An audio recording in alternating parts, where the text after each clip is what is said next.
আসুন আমরা প্রার্থনা করি।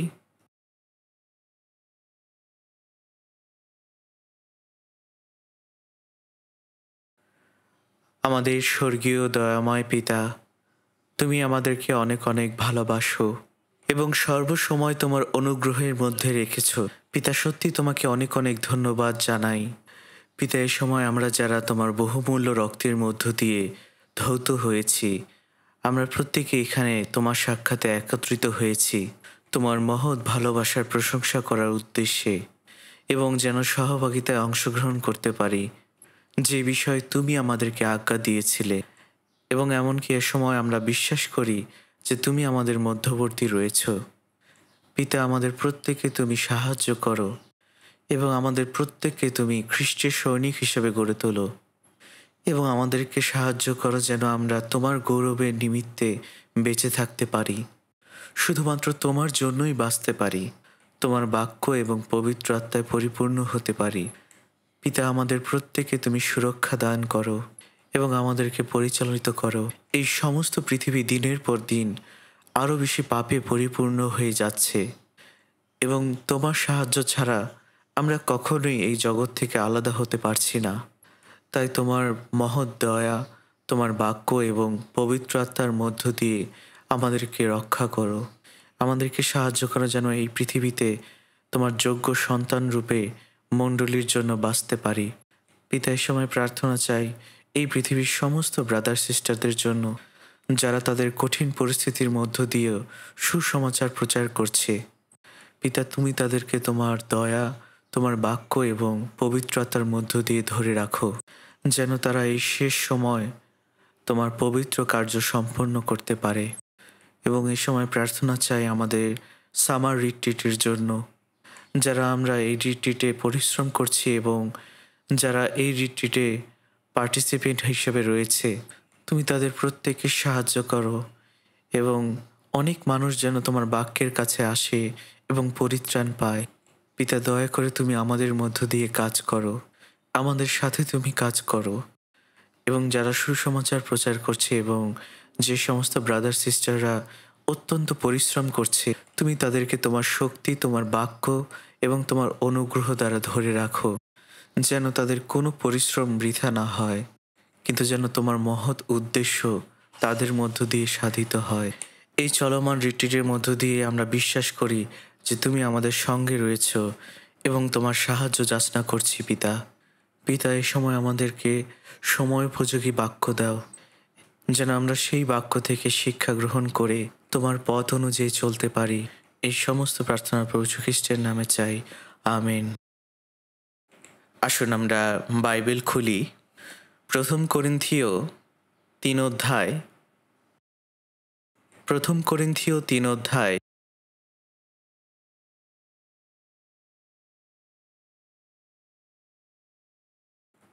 9 পদ। প্রথম করিন্থীয় 3 অধ্যায় 9 পদ। আসুন আমরা সকলে একসাথে পড়ি। কারণ আমরা ঈশ্বরেরই সহকার্যকারী, তোমরা ঈশ্বরেরই ক্ষেত্র, ঈশ্বরেরই গাঁথনি। শুধুমাত্র 9 পদটি, শুধুমাত্র 9 পদটি। প্রেরিত পৌল এখানে তিনি লিখেছেন যে আমরা ঈশ্বরের সহকার্যকারী, ঈশ্বরের সহকার্যকারী। এটাই হলো আজকের সারমনের টাইটেল। তাই আজকে আমরা এই শব্দটি নিয়েই স্টাডি করতে চাই যে সহকার্যকারী বলতে কি বোঝায়।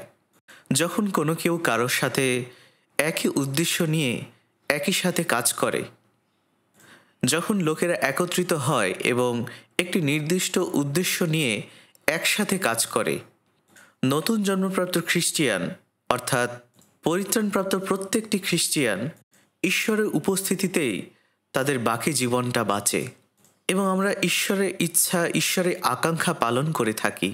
আমরা তার ইচ্ছার সহভাগী হই, তাই আমরাই ঈশ্বরের সহকার্যকারী।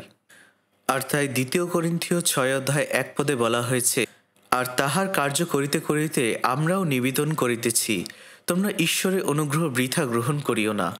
ঈশ্বর এই সমস্ত মহাবিশ্ব সৃষ্টি করেছিলেন, তাই তার সেই কর্তৃত্ব রয়েছে, তার ইচ্ছা অনুযায়ী সমস্ত মানবজাতির ইতিহাসকে তিনি পরিচালিত করতে পারেন। এবং আমরা যে ঈশ্বরের সহকার্যকারী, এটা সত্যি অনেক অবিশ্বাস্য বিষয়, তাই না? এটা সত্যি অনেক আশ্চর্য একটি বিষয়। এবং বাইবেল থেকে আমরা এটা জানতে পারি যে ঈশ্বর তার লোকদের মধ্য দিয়ে কাজ করেন। তাই আমরাই সেই লোক যারা ঈশ্বরের সঙ্গে কাজ করে।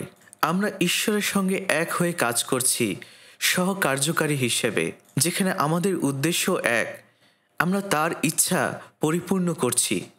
আপনারা জানেন, যখন ঈশ্বর কাজ করতে চান তখন তিনি এটাই আকাঙ্ক্ষা করেন, তিনি এই কাজটি তিনি মানুষের মধ্য দিয়ে করতে চান। তাই যে খ্রিস্টিয়ানরা পরিত্রাণ পেয়েছে, যাদের মধ্যে একই আশা রয়েছে এবং তারা প্রত্যেকেই আত্মায় এক, আর ঈশ্বর তার কাজ তাদের মধ্য দিয়ে সম্পন্ন করেন। ঈশ্বর যে সমস্ত কাজ করেন, আমরাই হলাম সেই লোকেরা যারা তার সঙ্গে একসাথে কাজ করি একটি নির্দিষ্ট উদ্দেশ্য নিয়ে। এটা কতটা আশ্চর্যজনক একটি বিষয়। যখন কিছু মানুষ একসাথে এক হয়ে কাজ করে তখন তাদেরকে সহকার্যকারী বলা হয় এবং তাদের মধ্যে হয়তোবা গুরুত্বপূর্ণ উদ্দেশ্য থাকে এবং এই কারণে তারা সেই কাজটি করার জন্য বিভিন্ন রকম পরিকল্পনা করে।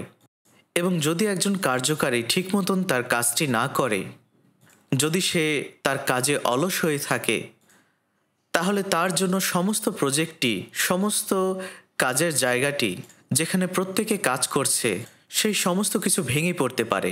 এবং আমরা জানি যে একটি কাজ রয়েছে, যে কাজটি করার আকাঙ্ক্ষা ঈশ্বরের রয়েছে। ঈশ্বরের সমস্ত মহাবিশ্ব সৃষ্টি করেছিলেন এবং তিনি তার কাজ সমস্ত মানবজাতির মধ্য দিয়ে করে থাকেন। এবং যারা নতুন জন্ম পেয়েছে তারাই হলো ঈশ্বরের সহকার্যকারী, যেটা এই বাক্যে বলা হয়েছে। আমাদের এই বছরে আমাদের চার্চের সব থেকে বড় অনুষ্ঠানটি চলছে, আর সেটা হলো সামার রিট্রিট। এবং এখন আমাদের সামার রিট্রিটের দ্বিতীয় রাউন্ড চলছে। এভাবে মোট 60টি সামার রিট্রিট হবে। এবং আপনারা জানেন যে সমস্ত কোরিয়া জুড়ে প্রচণ্ড বৃষ্টি হচ্ছে এবং অনেক মানুষ বন্যায় তাদের জীবন হারিয়েছে, তাদের ঘরবাড়ি ভেঙে পড়েছে এবং এই প্রাকৃতিক দুর্যোগের কারণে অনেক মানুষ দুর্ভোগের শিকার হচ্ছে। সমস্ত জাতি আসলে আর্তনাদ করছে। আসলে এটা শুধুমাত্র কোরিয়ায় নয়, কিন্তু সমস্ত পৃথিবীতেই একের পর এক বিভিন্ন প্রাকৃতিক দুর্যোগ হচ্ছে এবং এক একটি দুর্যোগে অনেক বড় বড় ক্ষতি হচ্ছে।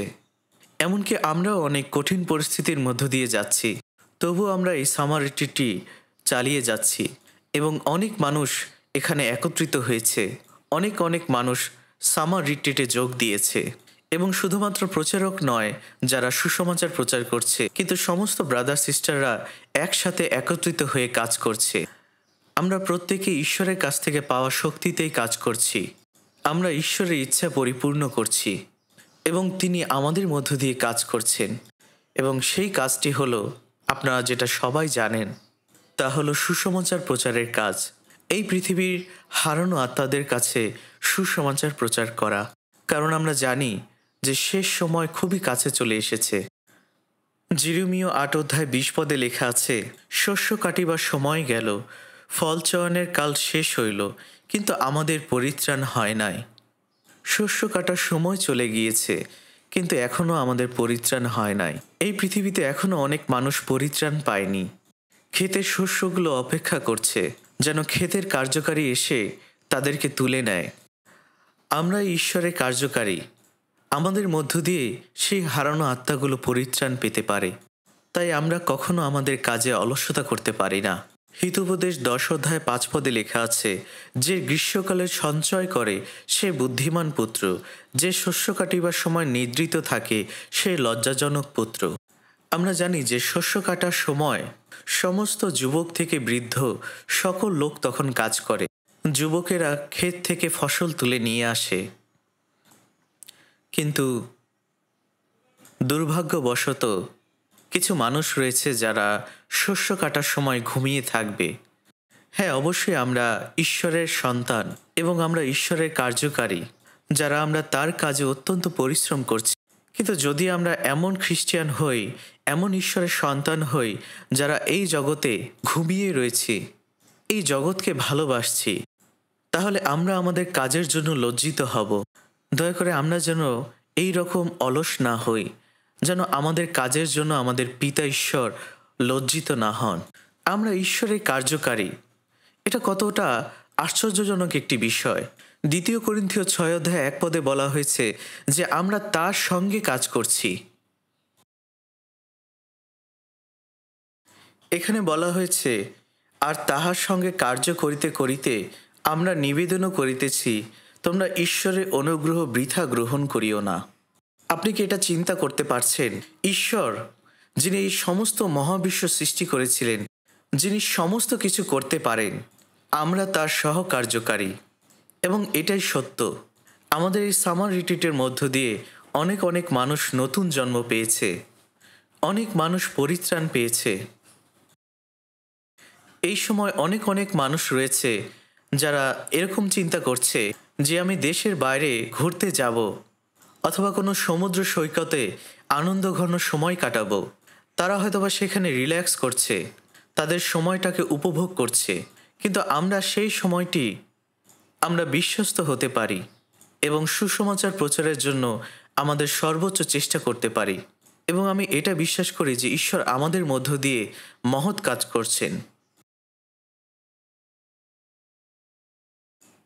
আসুন আমরা যোহন লিখিত সুসমাচার ৫:১৭ দেখি। যোহন লিখিত সুসমাচার ৫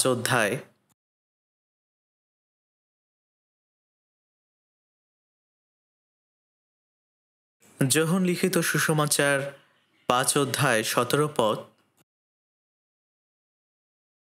কিন্তু যীশু তাহাদিওকে এই উত্তর দিলেন, আমার পিতা এখন পর্যন্ত কার্য করিতেছেন, আমিও করিতেছি। এখানে যীশু বলছেন যে আমার পিতা এখন পর্যন্ত কাজ করছেন এবং আমিও কাজ করছি। পিতা ঈশ্বর এখন পর্যন্ত কাজ করছেন, এটাই যীশুখ্রিস্ট বলছেন। আমরা জানি যে আদিপুস্তক ১ ঈশ্বর কী কাজ করেছিলেন। তিনি এই সমস্ত মহাবিশ্ব সৃষ্টি করেছিলেন, স্বর্গ এবং পৃথিবী সৃষ্টি করেছিলেন।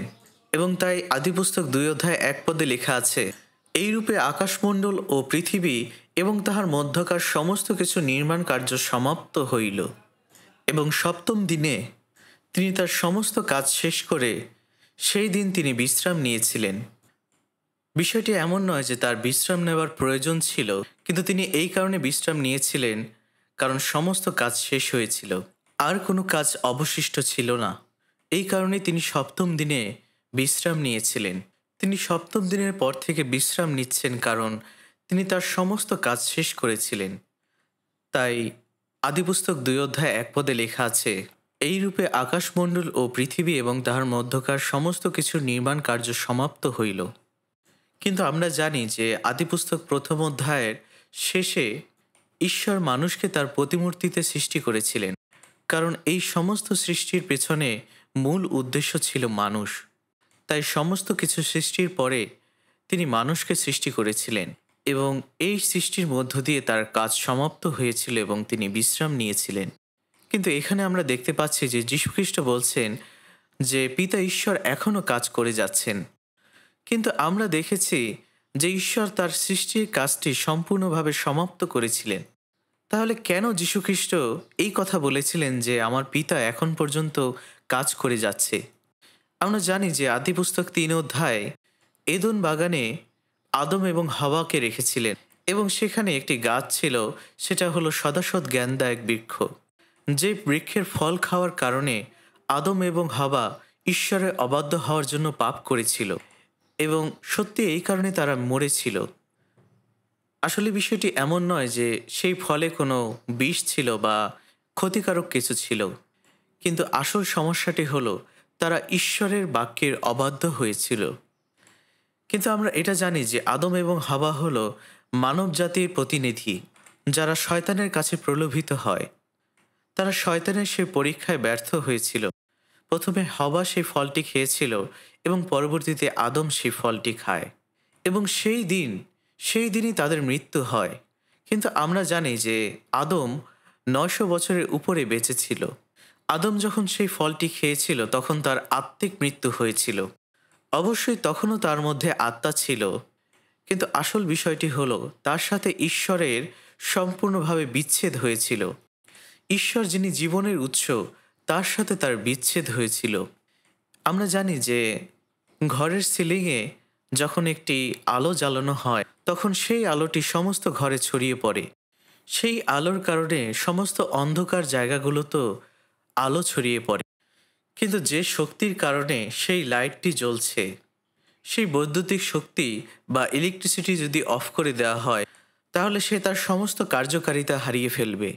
তাই যখন আমরা এটা বলি যে আমাদের আত্মার মৃত্যু হয়েছে, এর অর্থ হলো এটাই যে আমাদের আত্মার সাথে ঈশ্বরের আত্মার সহভাগিতা সম্পূর্ণভাবে বিচ্ছিন্ন হয়েছে।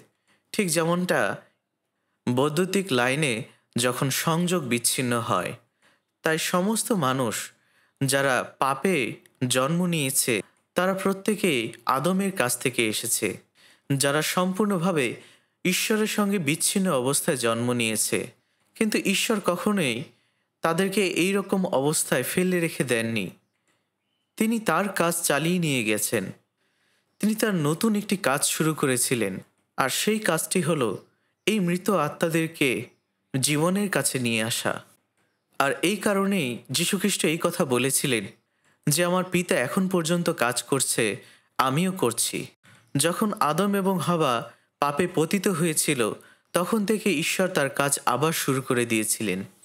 তিনি তার কাজ আবার শুরু করে দিয়েছিলেন যেন আমাদের প্রত্যেককেই, এই সম্পূর্ণ মানব জাতিকে তিনি পরিত্রাণ করতে পারেন। আর এই বিষয়টি বোঝানোর জন্যই যীশুখ্রিস্ট এই কথাটি বলেছিলেন, কারণ তিনি পিতা ঈশ্বরের সেই কাজটি সম্পূর্ণ করার জন্য এই পৃথিবীতে এসেছিলেন। তিনি যীশুখ্রিস্ট, তিনি ঈশ্বরের পুত্র। যীশুখ্রিস্ট এই পৃথিবীতে এসেছিলেন পুরাতন নিয়মে ঈশ্বরে দেওয়া সেই প্রতিজ্ঞা রক্ষা করার উদ্দেশ্যে, যেখানে বলা হয়েছিল যে সেই মসীহ পরিত্রাণ করতে আসবেন, যেখানে লোকেরা আত্মিক জীবন পাবে। এবং মসীহের সেই আহ্বানী পরিপূর্ণ করার উদ্দেশ্যে যীশুখ্রিস্ট এই পৃথিবীতে এসেছিলেন। তিনি ঈশ্বরের ইচ্ছা পালন করার জন্যই এই পৃথিবীতে এসেছিলেন। আর তাই এই কারণে এই কথা বলেছিলেন যে আমার পিতা এখন পর্যন্ত কাজ করে যাচ্ছে, আর আমিও কাজ করছি। আর সেই কাজটি হলো মানুষের আত্মাগুলোকে বাঁচানো। যে কাজটি ঈশ্বর করছেন, সেই কাজটি ঈশ্বরের সবথেকে মহৎ কাজ। মৃত আত্মাগুলোকে জীবিত করা, এটাই হলো সবথেকে মহৎ কাজ। অবশ্যই ঈশ্বর সমস্ত কিছু সৃষ্টি করেছিলেন। এই সমস্ত কিছুই তিনি করেছিলেন তার শক্তি এবং তার বাক্যের মধ্য দিয়ে। কিন্তু একটি কাজ রয়েছে যেটি শুধুমাত্র তার শক্তি এবং বাক্য দ্বারা করতে পারেননি। আপনি কি জানেন সেই কাজটি কি? সেই কাজটি হলো মানুষের আত্মাগুলোকে পরিত্রাণ দেওয়া। ঈশ্বর, তিনি ন্যায় বিচারক ঈশ্বর, এবং তিনি নিজে এটা বলেছিলেন তার বাক্যের মধ্য দিয়ে যে পাপের বেতন হলো মৃত্যু। তাই পাপের মূল্য যদি পরিশোধ করতে হয়, অবশ্যই আমাদেরকে মরতে হবে। এবং শুধুমাত্র আমাদের দেহের মৃত্যু নয়, কিন্তু আমাদেরকে অনন্তকালের জন্য নরকের আগুনে জ্বলতে হবে। তাই অপরদিকে যদি আমরা বলি, পাপের এই মূল্য অবশ্যই আমাদেরকে পরিশোধ করতে হবে। তাই ঈশ্বর সেই মূল্য পরিশোধের কাজটি করেছিলেন। আমরা জানি যে আদিপুস্তক ৩ অধ্যায় যখন আদম এবং হাওয়া পাপে পতিত হয়েছিল, তারা এটা বুঝতে পেরেছিল যে তারা উলঙ্গ, এবং তারা এই কারণে লজ্জিত হয়েছিল। তারা তাদের সেই লজ্জাকে ঢেকে রাখার উদ্দেশ্যে ডুমুর বৃক্ষের পাতা ব্যবহার করেছিল। কিন্তু কিছু সময় পরে তাদের ঢেকে রাখা লজ্জাস্থানের পাতাগুলো ঝরে পড়তে শুরু করে। এবং এই কারণে ঈশ্বর, যখন তিনি এদন বাগানে গিয়েছিলেন, তখন আদম ঈশ্বরকে এই কথা বলেছিল যে আমি লুকিয়েছিলাম কারণ আমি উলঙ্গ ছিলাম। যদিও তারা তখন ডুমুর বৃক্ষের পাতার পোশাকটি পরেছিল, কিন্তু সেগুলো তাদের লজ্জাকে ঢেকে রাখার জন্য যথেষ্ট ছিল না। তাই সে ঈশ্বরের কাছে এটা স্বীকার করেছিল যে সে উলঙ্গ। এবং আদিপুস্তক ৩ অধ্যায় ২১ পদে বলা হয়েছে যে ঈশ্বর আদম এবং হাওয়াকে চর্মের বস্ত্র প্রস্তুত করে দিয়েছিলেন। আমরা জানি যে ডুমুর বৃক্ষের পাতা কখনোই লজ্জাস্থানকে সম্পূর্ণভাবে ঢেকে রাখতে পারে না। তাই তাদের লজ্জাস্থানকে ঢেকে রাখার জন্য ঈশ্বর চর্মের বস্ত্র প্রস্তুত করে দিয়েছিলেন। এই চামড়ার কাপড় কখন আমরা পেতে পারি? এই চামড়ার কাপড় শুধুমাত্র মৃত পশু থেকেই পাওয়া সম্ভব। অর্থাৎ এখান থেকে আমরা বুঝতে পারি যে একটি নির্দোষ পশুকে মারা হয়েছিল আদম এবং হাওয়ার পাপের মূল্য পরিশোধ করার জন্য, এবং এই পশুটি হল যীশুখ্রিস্টের আগমনকালের ছায়া। তাই ঈশ্বর আদম এবং হাওয়ার মধ্য দিয়ে তিনি দেখিয়েছিলেন যে তিনি কি করবেন। আর এই কারণেই যিশায় 61:10 লেখা আছে, আমি সদাপ্রভুতে অতিশয় আনন্দ করিব, আমার প্রাণ ঈশ্বরে উল্লাস করিবে। কেননা রব যেমন যাজকীয় সজ্জার ন্যায় শিরভূষণ পরে, কন্যা যেমন আপন রত্নরাজি দ্বারা আপনাকে অলঙ্কৃতা করে, তেমনি তিনি আমাকে পরিত্রাণ বস্ত্র পরাইয়াছেন, ধার্মিকতা পরিচ্ছদে পরিচ্ছন্ন করিয়াছেন। তাই ঈশ্বর আদম এবং হাওয়ার জন্য চর্মের বস্ত্র প্রস্তুত করে দিয়েছিলেন। আর এই ঘটনাটি ছিল যীশুখ্রিস্টের, ঈশ্বরের পুত্রের ছায়া, যিনি জগতে আসবেন, মানুষের পাপের ক্ষমা করবেন, আমাদের পাপের ক্ষমা করবেন অনন্তকালের জন্য তার বহুমূল্য রক্তের মধ্য দিয়ে। তাই তখন থেকেই মূলত ঈশ্বর তার কাজ শুরু করেছেন, হারানো আত্মাদের বাঁচাবার কাজ শুরু করেছিলেন, এবং যীশুখ্রিস্ট এই পৃথিবীতে এসেছিলেন সেই কাজকে সম্পূর্ণ করার জন্য। ঈশ্বর পরিত্রাণের কাজের পরিকল্পনা করেছিলেন, এবং পুরাতন নিয়মে আমরা দেখতে পাই যে ইসরায়েলদেরকে তিনি অনেকভাবে এই ছায়া দেখিয়েছিলেন, মসিহের ছায়া তিনি তাদেরকে দেখিয়েছিলেন। তিনি দেখিয়েছিলেন কিভাবে পশু বা মেষ বলির মধ্য দিয়ে পাপের ক্ষমা লাভ করা যায়। কিন্তু ইব্রিয় 10:4 আমরা দেখতে পাই যে মেষ বা পশুর রক্তের মধ্য দিয়ে কখনোই পাপের ক্ষমা সম্পূর্ণভাবে লাভ করা যায় না। মেষ বা পশু কখনোই সম্পূর্ণ মানব জাতির জন্য মরতে পারে না। পশুর রক্তের মধ্য দিয়ে কখনোই সম্পূর্ণ মানব জাতির পাপের মূল্য পরিশোধ করা সম্ভব নয়। আর এই কারণে যীশুখ্রিস্ট এই পৃথিবীতে এসেছিলেন ঈশ্বরের মেষশাবক রূপে, যিনি প্রকৃতপক্ষে পাপবিহীন ছিলেন। এবং এই কারণে যখন 5:21 বলা হয়েছে, আসুন আমরা 21 পদটি একসাথে পড়তে চাই। কেননা পিতা যেমন মৃতদেহকে উঠান ও জীবন দান করেন, তদ্রূপ পুত্র যাহাদিগকে ইচ্ছা জীবন দান করেন। এখানে বলা হয়েছে পিতা যেমন মৃতদেহকে উঠাতে পারেন এবং জীবন দান করতে পারেন, ঠিক তেমনি ঈশ্বরের পুত্র তিনি যাকে ইচ্ছা জীবন দান করতে পারেন।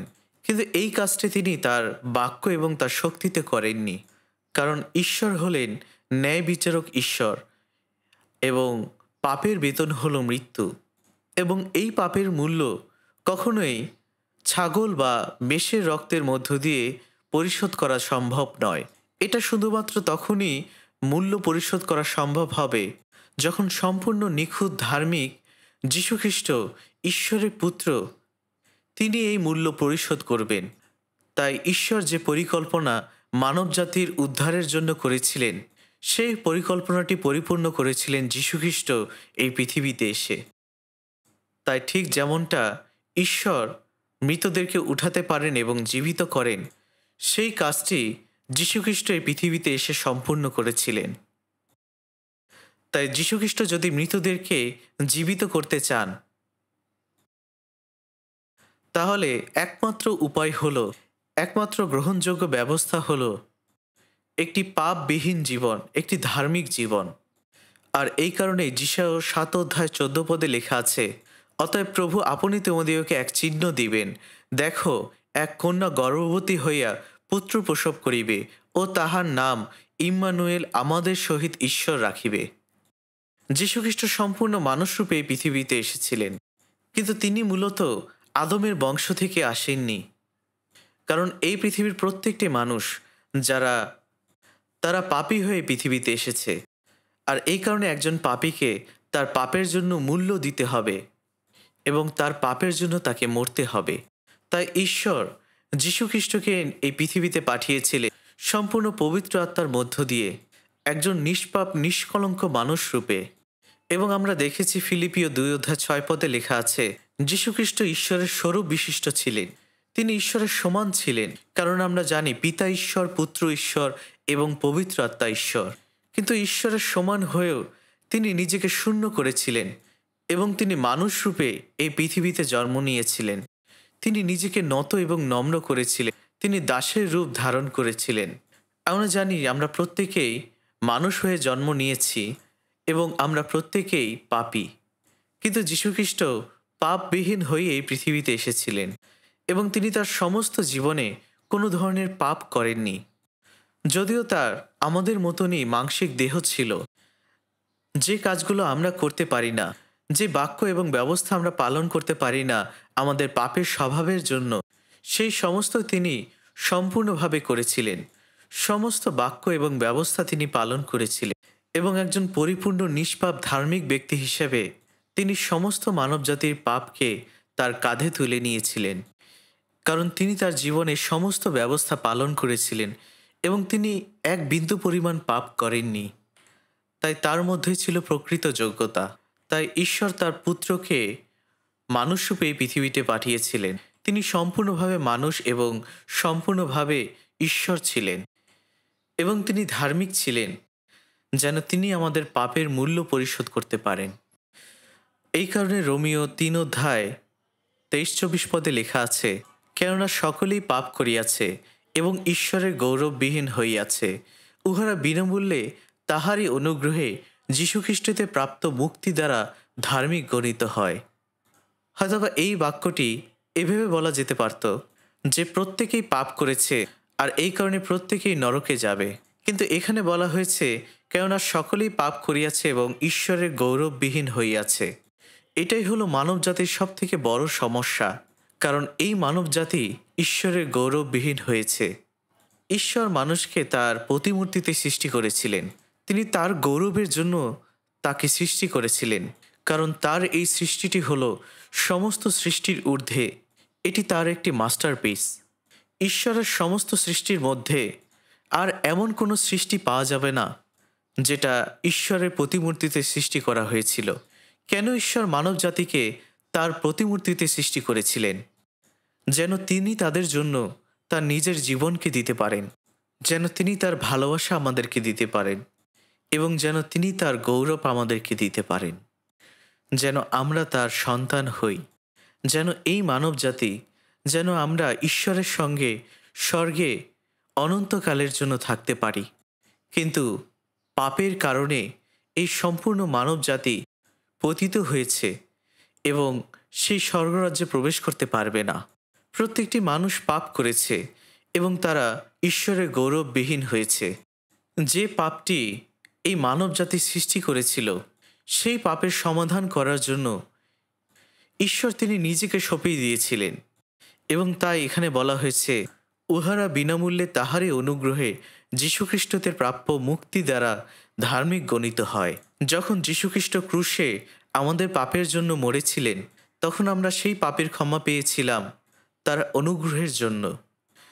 আমাদের সমস্ত পাপকে যীশুখ্রিস্ট অনন্তকালের জন্য ক্ষমা করেছেন এবং শুধুমাত্র আমাদের পাপের ক্ষমা করা হয়নি, কিন্তু আমাদের বিচার করা হয়ে গিয়েছে।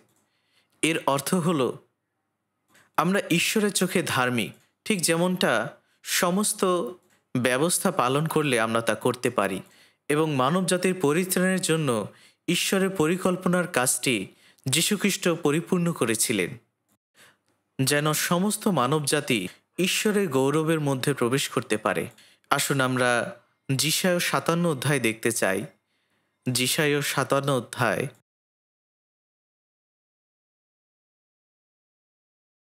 যিশায় 57 অধ্যায় 15 থেকে 16 পদ।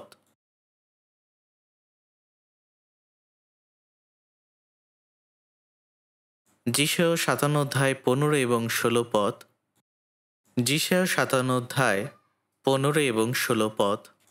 কেননা যিনি উচ্চ ও উন্নত, যিনি অনন্তকাল নিবাসী, যাহার নাম পবিত্র, তিনি এই কথা কহেন, আমি ঊর্ধ্বলোকে ও পবিত্র স্থানে বাস করি, চূর্ণ ও নম্রতা মনুষ্যের সঙ্গেও বাস করি, যেন নম্রদের আত্মাকে সঞ্জীবিত করি ও চূর্ণ লোকদের হৃদয়কে সঞ্জীবিত করি।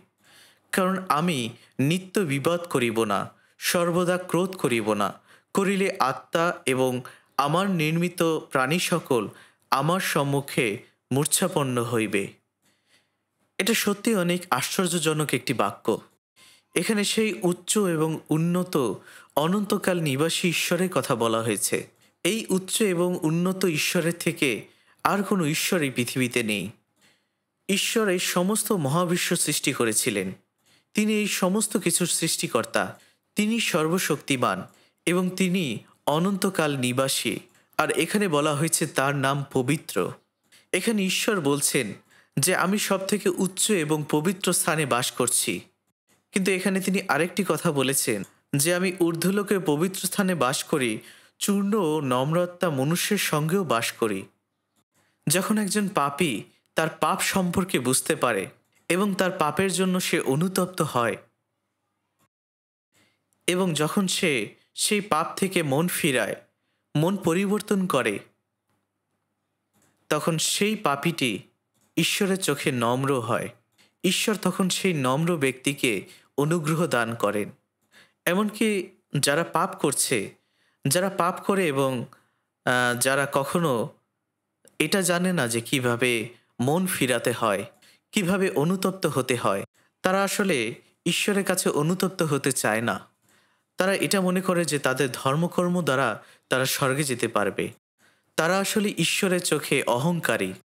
কিন্তু যে লোকেরা নম্র এবং যারা আত্মায় নম্র, তখন ঈশ্বরের ইচ্ছায় তাদের আত্মাকে সঞ্জীবিত করা হয়।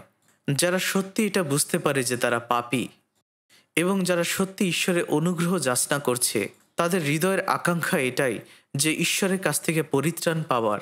বাক্যে এটাই বলছে যে ঈশ্বর নম্রদেরকে তাদের আত্মাকে সঞ্জীবিত করেন এবং যাদের হৃদয় চূর্ণ তাদের হৃদয়কেও সঞ্জীবিত করেন। কাদের হৃদয় আসলে চূর্ণ? যারা সত্যি গভীরভাবে বুঝতে পেরেছে যে তারা কতটা পাপী, যারা তাদের পাপের জন্য অত্যন্ত অনুতপ্ত হয়েছে। ঈশ্বর এটাই প্রতিজ্ঞা করেছেন যে তিনি তাদের আত্মাগুলোকে সঞ্জীবিত করবেন, কারণ তিনি নিত্য বিবাদ করবেন না। তিনি তার ক্রোধ সবসময় ধরে রাখবেন না। পাপী মানুষকে এদন বাগান থেকে বের করে দেওয়া হয়েছিল এবং মাটিকে অভিশাপ দেওয়া হয়েছিল এবং স্ত্রীলোকদের জন্য রয়েছে সন্তান প্রসবের গর্ভ যন্ত্রণা এবং পুরুষদের জন্য কষ্টদায়ক ছিল ক্ষেতের ফসল ফলানো। শুধুমাত্র সে কাজের মধ্য দিয়ে ফল উৎপাদন করতে পারে। তাই মানব জাতির জন্য সম্পূর্ণ অভিশাপ হলো এটাই যে তাদের সমস্ত জীবন দুঃখ এবং কষ্টেই চলে যাবে। কিন্তু ঈশ্বরের ইচ্ছা এটা নয় যে তিনি তাদেরকে বিচার করবেন এবং প্রত্যেক মানুষকে তিনি বিচারের সামনে নিয়ে আসবেন। কিন্তু ঈশ্বর সম্পূর্ণ মানব জাতিকে ভালোবাসেন। যদি আমরা ইফিসীয় 2 অধ্যায় 4 এবং 5 পদ দেখি, কিন্তু ঈশ্বর দয়াধনে ধনবান বলিয়া আপনার যে মহাপ্রেমে আমাদিওকে প্রেম করিলেন, তৎপ্রযুক্ত আমাদিওকে এমনকি অপরাধে মৃত আমাদিওকে ঈশ্বরের সহিত জীবিত করিলেন। অনুগ্রহে তোমরা পরিত্রাণ পাইয়াছ। ঈশ্বর দয়াধনে ধনবান এবং তিনি আমাদেরকে তার মহাপ্রেম দেখিয়েছিলেন। আমাদেরকে বাঁচাবার জন্য, আমাদের পাপের মূল্য পরিশোধ করার জন্য তার প্রিয় পুত্র যীশুখ্রিস্টকে এই পৃথিবীতে পাঠিয়েছিলেন এবং তিনি যে কাজটি করেছেন তা শুধুমাত্র বিশ্বাসের মধ্য দিয়ে আমরা পরিত্রাণ লাভ করেছি। এই কারণে তিনি বলছেন যে আমি নিত্য বিবাদ করিব না, সর্বদা ক্রোধ করিব না। করিলে আত্মা এবং আমার নির্মিত প্রাণী সকল আমার সম্মুখে মূর্ছাপন্ন হইবে। কারণ ঈশ্বরের ইচ্ছা এটা নয় যে একজন পাপী মানুষ নরকে চলে যাক, কারণ তিনি আমাদেরকে অনেক অনেক ভালোবাসেন। আর এই কারণে তিনি আমাদের সমস্ত পাপের ভার নিয়ে গিয়েছেন, যেটা যোহন 1 অধ্যায় 29 পদে লেখা আছে, ওই দেখো ঈশ্বরের মেষশাবক, যিনি জগতের পাপভার লইয়া যান। যীশুখ্রিস্ট মেষশাবক রূপে এই পৃথিবীতে এসেছিলেন এবং তিনি নিজে সমস্ত জগতের পাপের ভার তুলে নিয়ে গিয়েছেন। তাই যিশয় 53 অধ্যায় 6 পদে লেখা আছে, আমরা সকলে মেষগণের ন্যায় ভ্রান্ত হইয়াছি, প্রত্যেকে আপন আপন পথের দিকে ফিরিয়াছি, আর সদাপ্রভু আমাদের সকলের অপরাধ তাহার উপরে বর্তাই আছেন। যদি আমরা আমাদের নিজেদের ইচ্ছায় জীবনযাপন করি, আমাদের যে পথ দিয়ে চলতে মন চায় সেই পথ দিয়ে যদি চলি, তাহলে আমরা শেষ পর্যন্ত নরকেই চলে যাব। কিন্তু প্রভু যীশু খ্রিস্ট আমাদের প্রত্যেকের হয়ে জীবন দিয়েছিলেন ঈশ্বর আমাদের সমস্ত পাপগুলোকে একজন নিষ্পাপ ব্যক্তির উপরে দিয়েছিলেন। তিনি হলেন যীশু খ্রিস্ট। আর তাই যীশু 53 অধ্যায় 5 পদে লেখা আছে, কিন্তু তিনি আমাদের অধর্মের নিমিত্ত বিদ্ধ, আমাদের অপরাধের নিমিত্ত চূর্ণ হইলেন, আমাদের শান্তিজনক শাস্তি তাহার উপরে বর্তিল, এবং তাহার ক্ষত সকল দ্বারা আমাদের আরোগ্য হইল। তিনি আমাদের সমস্ত পাপের বোঝা বহন করেছিলেন। এই কারণে তিনি বিদ্ধ হয়েছিলেন, এই কারণে তিনি চূর্ণ হয়েছিলেন। তার মৃত্যুটি ছিল আমাদের জন্য, এবং তিনি পরিত্রাণের কাজটি সম্পূর্ণভাবে পরিপূর্ণ করেছিলেন। আমাদের পরিত্রাণ শুধুমাত্র তখনই সম্ভব যখন আমরা ঈশ্বরের ভালোবাসা পাই, যখন আমরা ঈশ্বরের দয়া পাই। যোহন লিখিত সুসমাচার 5 অধ্যায় 21 পদে লেখা আছে, কেননা পিতা যেমন মৃতদেহকে উঠানো জীবন দান করেন, তদ্রূপ পুত্র যাহাদেরকে ইচ্ছা জীবন দান করেন। ঈশ্বর এই কাজেই ব্যস্ত রয়েছেন। তিনি মৃতদেরকে উঠাচ্ছেন এবং জীবন দান করছেন। অবশ্যই তারাই শুধুমাত্র মৃত থেকে এবং পাপ থেকে উদ্ধার পাবে এবং জীবন লাভ করবে শুধুমাত্র যীশু খ্রিস্টের মধ্য দিয়ে, শুধুমাত্র ঈশ্বরের মেষ শাবক তার বলির মধ্য দিয়ে, যিনি ক্রুশে মৃত্যুবরণ করেছিলেন। তাহলে আমরা কি পরিত্রাণ পেতে পারি? আমরা কি সেই জীবন পেতে পারি?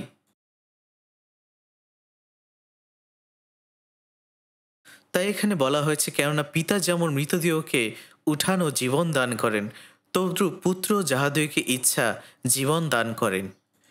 এবং যে কারণে যীশুখ্রিস্ট এই কথা বলছিলেন, কারণ তিনি একমাত্র পিতা ঈশ্বরের কাজ পরিপূর্ণ করতে এই পৃথিবীতে এসেছিলেন, যেটা হলো ঈশ্বরের সবথেকে সর্বোত্তম কাজ, সৃষ্টির কাজ এবং সম্পূর্ণ মানবজাতিকে পরিচালিত করার কাজ। অবশ্যই এই কাজগুলো হয়েছিল ঈশ্বরের বাক্য এবং তার শক্তির মধ্য দিয়ে, কিন্তু পরিত্রাণের কাজটি কখনই শুধুমাত্র ঈশ্বরের বাক্য এবং শক্তির মধ্য দিয়ে হয়নি। আর এই কারণে যীশুখ্রিস্টকে এই মানব জাতির মধ্যে আসতে হয়েছিল। তিনি মানুষের দেহ নিয়ে এই পৃথিবীতে এসেছিলেন এবং আমাদের পাপের জন্য ক্রুশে মৃত্যুবরণ করেছিলেন, যেন আমাদেরকে আমাদের পাপ থেকে মুক্ত করতে পারেন।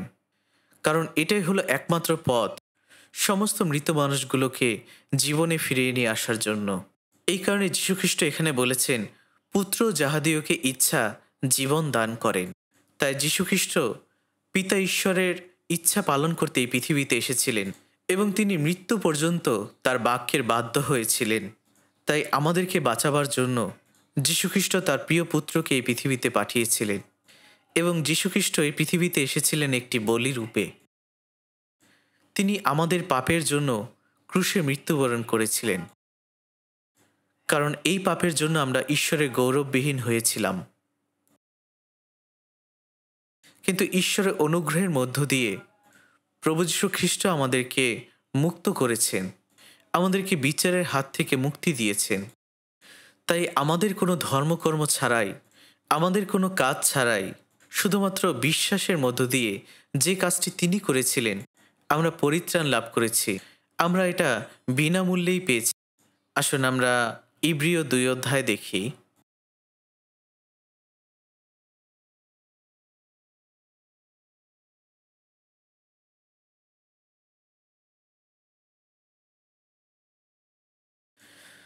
ইব্রিয় 2 অধ্যায় 10 পদ। ইব্রিয় 2 অধ্যায় 10 পদ।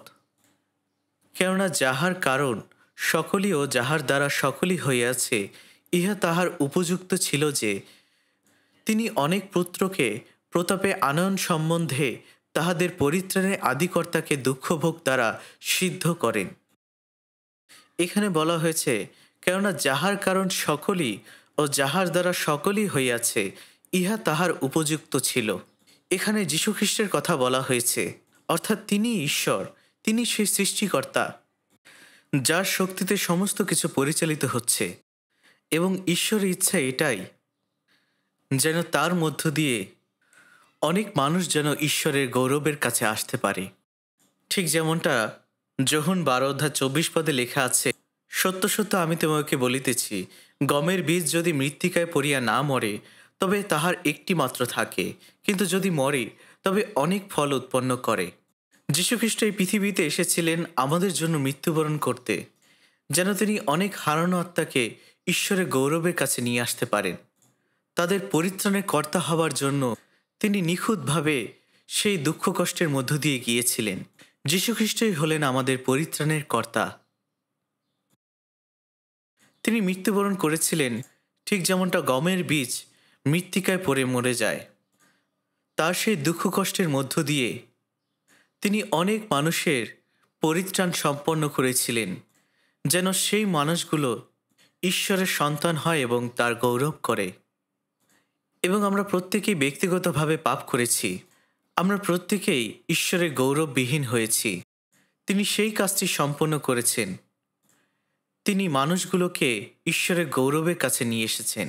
যখন আমরা এই বিষয়টি বুঝতে পারলাম যে তার এই ত্যাগ স্বীকারটি কত মহৎ, কারণ ঈশ্বর তিনি নিজে এই কাজটি করেছিলেন যেন আমরা পরিত্রাণ পাই। এই কারণে রোমীয় 6:23 লেখা আছে, কেননা পাপের বেতন মৃত্যু, কিন্তু ঈশ্বরের অনুগ্রহ দান আমাদের প্রভু যীশু খ্রিস্টেতে অনন্ত জীবন। এখানে শুধুমাত্র দৈহিক মৃত্যুর কথা বলা হয়নি, কিন্তু মৃত্যুর পরে আমাদের জন্য বিচার রয়েছে এবং সেই বিচারের পরেই আমাদের জন্য রয়েছে অনন্তকালীন নরক। কিন্তু ঈশ্বরের উপহার, ঈশ্বরের অনুগ্রহ হলো এই অনন্ত জীবন, যেটা প্রভু যীশু খ্রিস্টের মধ্য দিয়ে আমরা পেয়েছি। কারণ যীশু খ্রিস্ট আমাদের পাপের জন্য মরেছিলেন। তিনি মৃত্যুর শক্তিকে পরাভূত করেছিলেন এবং তিনি পুনরুত্থিত হয়েছিলেন এবং তিনি আমাদের পরিত্রাণের ত্রাণকর্তা হলেন, আমাদের পরিত্রাণের প্রভু হলেন এবং তার কাজের মধ্য দিয়ে আমরা বিনামূল্যে অনন্ত জীবন পেয়েছি। ঈশ্বরের কাছ থেকে সেই উপহার পেয়েছি। তাই পাপীদেরকে বাঁচাবার জন্য ঈশ্বর ক্রুশে এই পরিত্রাণের কাজটি করেছিলেন এবং তিনি সেই কাজটি সম্পূর্ণভাবে পরিপূর্ণ করেছেন, সম্পন্ন করেছেন। এবং তাই আমরা জানি 2 করিন্থীয় 5:14 বলা হয়েছে, কারণ খ্রিস্টের প্রেম আমাদিগকে বশে রাখিয়া চালাইতেছে। কেননা আমরা এইরূপ বিচার করিয়াছি যে একজন সকলের জন্য মরিলেন, সুতরাং সকলই মরিল।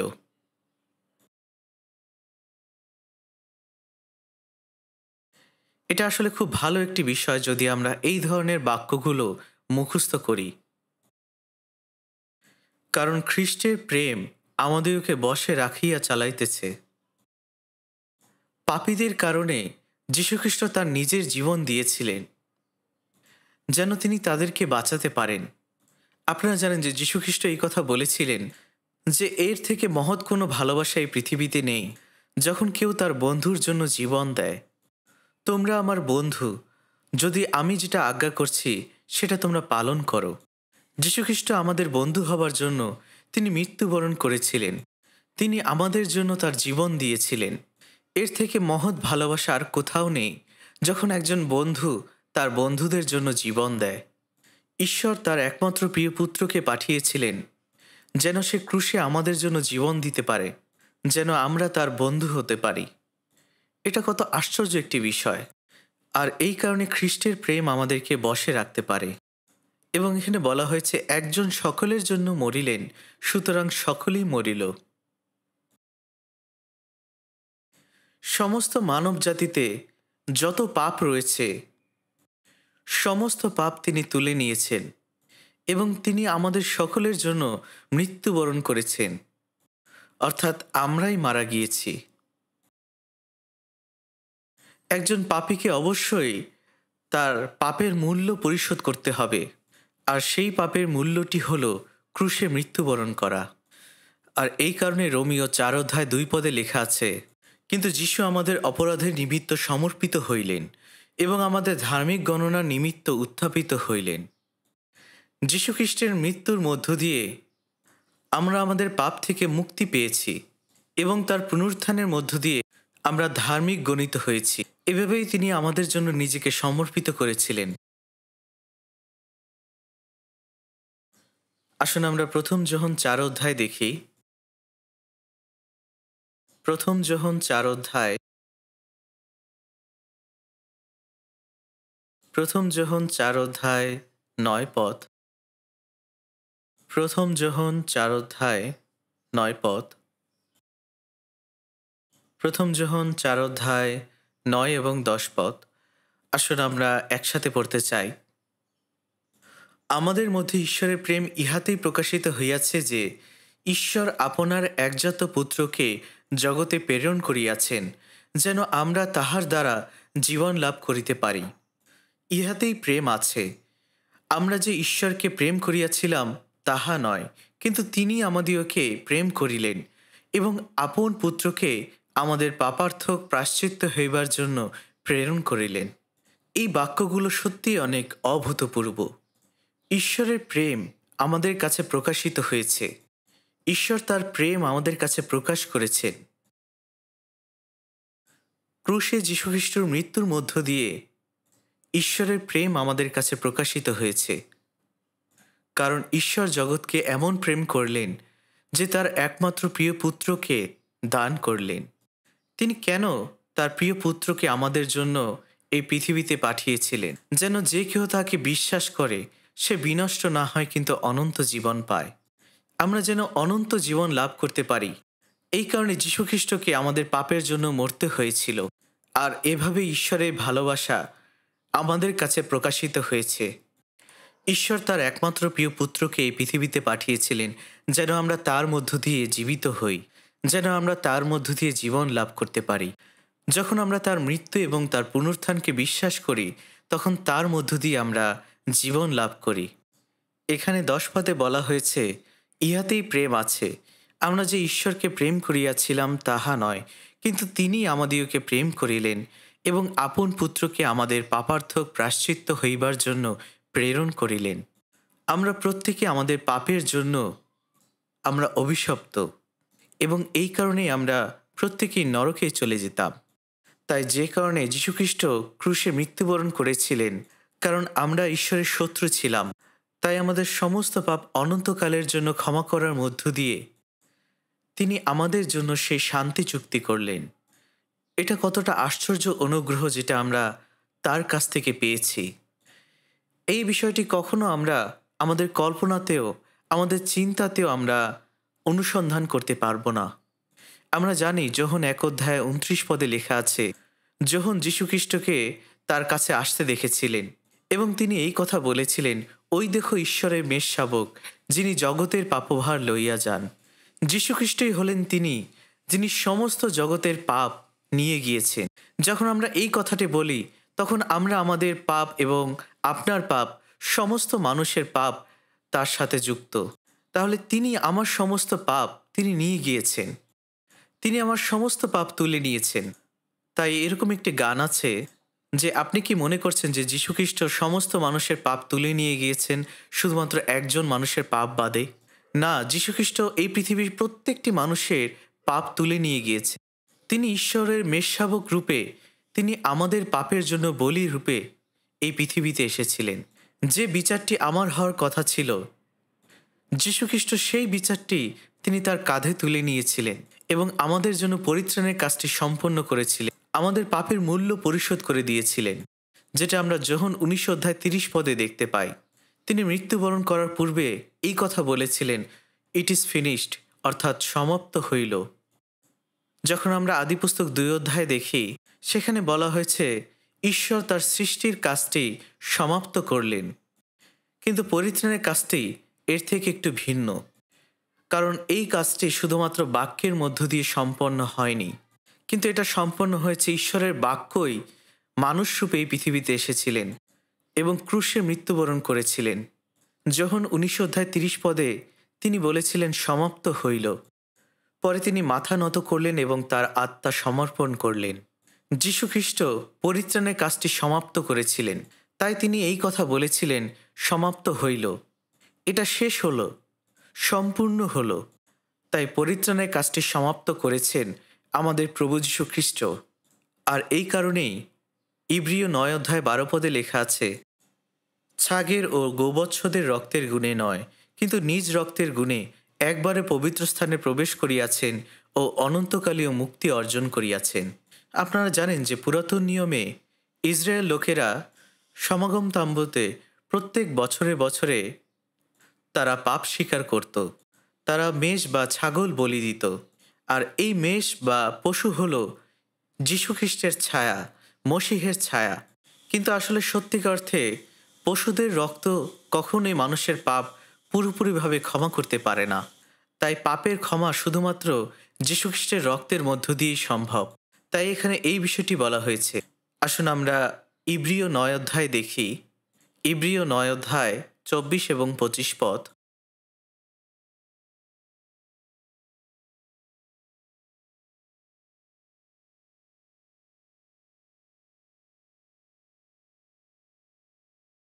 ইব্রিয় ৯ অধ্যায় ২৪ এবং ২৫ পদ। আসুন আমরা একসাথে ধীরে ধীরে পড়তে চাই। কেননা খ্রিস্ট হস্তকৃত পবিত্র স্থানে প্রবেশ করেন নাই, এ তো প্রকৃত বিষয়গুলির প্রতিরূপ মাত্র, কিন্তু স্বর্গেই প্রবেশ করিয়াছেন, যেন তিনি এখন আমাদের জন্য ঈশ্বরের সাক্ষাতে প্রকাশমান হন। আর মহাযাজক যেমন বছর বছর পরের রক্ত লইয়া পবিত্র স্থানে প্রবেশ করেন, তদ্রূপ খ্রিস্ট যে অনেকবার আপনাকে উৎসর্গ করিবেন তাহাও নয়। যীশুখ্রিস্ট এমন কোনো পবিত্র স্থানে প্রবেশ করেনি যেটা মানুষের হাত দিয়ে তৈরি করা হয়েছিল। অর্থাৎ যীশুখ্রিস্ট এই পৃথিবীর এমন কোনো পবিত্র স্থানে প্রবেশ করেননি, কিন্তু তিনি স্বর্গে প্রবেশ করেছিলেন, যেটা হলো সত্যিকারের পবিত্র স্থান। যখন যীশুখ্রিস্ট ক্রুশে আমাদেরকে বাঁচাবার জন্য তার কাজটি সম্পন্ন করেছিলেন এবং তিনি মৃত্যুবরণ করেছিলেন, তিনি পুনরুত্থিত হয়েছিলেন এবং তিনি স্বর্গে গিয়েছিলেন, যেন তিনি এখন আমাদের জন্য ঈশ্বরের সাক্ষাতে প্রকাশমান হন। তিনি ঈশ্বরের সাক্ষাতে পিতা ঈশ্বরের সামনে দেখিয়েছেন তার হাতকে, যে হাতে তাকে পেরেক বিদ্ধ করা হয়েছিল। তিনি ঈশ্বরকে দেখিয়েছেন এই সন্তানদের জন্য তিনি রক্ত ঝরিয়েছিলেন এবং পিতা ঈশ্বর হয়তোবা এটাই বলেছিলেন যে এটাই যথেষ্ট। ঈশ্বর যীশুখ্রিস্টের বলিদানের মধ্য দিয়ে সন্তুষ্ট হয়েছিলেন, যেটা আমরা জানি যে পুরাতন নিয়মে মহাযাজক প্রতি বছর পশুর রক্ত নিয়ে মহাপবিত্র স্থানে প্রবেশ করতেন, কিন্তু যীশুখ্রিস্ট অনেকবার নিজেকে উৎসর্গ করতে আসেননি। তিনি এসেছিলেন একবারের জন্য, কারণ যদি তাকে অনেকবার আসতে হতো তাহলে যীশুখ্রিস্টকে জগতের শুরু থেকে শেষ পর্যন্ত বারবার আসতে হতো। কিন্তু তিনি একবারে যুগ পর্যায়ের পরিণামে আমাদের প্রত্যেকের জন্য সমস্ত পরিত্রাণের কাজটি সম্পন্ন করেছিলেন এবং এটাই হলো সমাপ্ত। অর্থাৎ সমস্ত জগতের পাপ তিনি শেষ করেছেন, সমাপ্ত করেছেন। এটা সত্যি কতটা মহৎ এবং আশ্চর্য কাজ ঈশ্বর করেছিলেন। আসুন আমরা ইব্রিয় ১০ অধ্যায় ১০ পদ দেখি এবং একসাথে পড়ি। সেই ইচ্ছাক্রমে যীশুখ্রিস্টের দেহ একবার উৎসর্গকরণ দ্বারা আমরা পবিত্রকৃত হইয়া রহিয়াছি। অর্থাৎ ঈশ্বরের ইচ্ছায় আমরা আমাদের পাপ থেকে পবিত্রকৃত হয়েছি এবং যীশুখ্রিস্ট একবারের জন্য তিনি তার দেহকে উৎসর্গ করেছিলেন। একবারের জন্য বলতে যেটা আসলে চিরকালের জন্য থাকবে, অর্থাৎ আমরা চিরকালের জন্য পবিত্রকৃত হয়েছি। যীশুখ্রিস্ট আমাদের জন্য ক্রুশে মৃত্যুবরণ করেছিলেন, শুধুমাত্র যে আমাদেরকে পাপের ক্ষমা করেছেন তা নয়, কিন্তু তিনি আমাদেরকে পবিত্র করেছেন। তিনি তার রক্তের মধ্য দিয়ে আমাদেরকে ধৌত করেছেন এবং শুধুমাত্র যে এটা আমরা বিশ্বাস করব তা নয়, আমরা যেন এটা প্রচার করি, কারণ এর থেকে বড় খবর আর কোনো কিছুই হতে পারে না। এর থেকে বড় সুখবর এই পৃথিবীতে আর কোনো কিছুই নেই। তাই আসুন আমরা যোহন লিখিত সুসমাচার ৪ অধ্যায় দেখি। যোহন লিখিত সুসমাচার ৪ অধ্যায়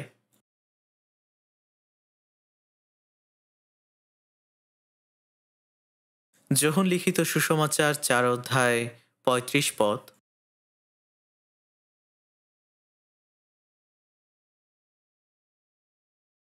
যোহন লিখিত সুসমাচার ৪ অধ্যায় ৩৫ পদ। আমি আপনাদের জন্য এই বাক্যটি পড়ছি। যোহন ৪ অধ্যায় ৩৫ থেকে ৩৮ পদ। তোমরা কি বলো না, আর ৪ মাস পরে শস্য কাটিবার সময় হইবে? দেখো, আমি তোমাদেরকে বলিতেছি, চক্ষু তুলিয়া ক্ষেত্রের প্রতি দৃষ্টিপাত করো, শস্য এখনই কাটিবার মতো শ্বেতবর্ণ হইয়াছে। যে কাটে সে বেতন পায় এবং অনন্ত জীবনের নিমিত্ত শস্য সংগ্রহ করে, যেন যে বুনে ও যে কাটে উভয় একত্রে আনন্দ করে। কেননা এই স্থলে এই কথা সত্য, একজন বুনে আর একজন কাটে।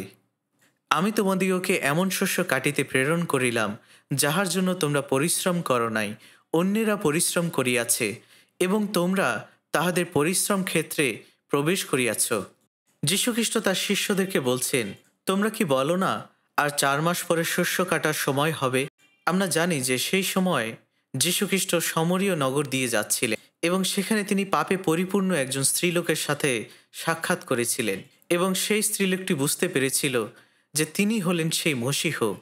তিনি তখন তার জলের কলসটি ফেলে দিয়ে সমস্ত কিছু ভুলে গিয়ে তিনি শহরে চলে গিয়েছিলেন এবং তিনি ছিলেন সেই শহরের সবথেকে পাপিষ্ঠা মহিলা।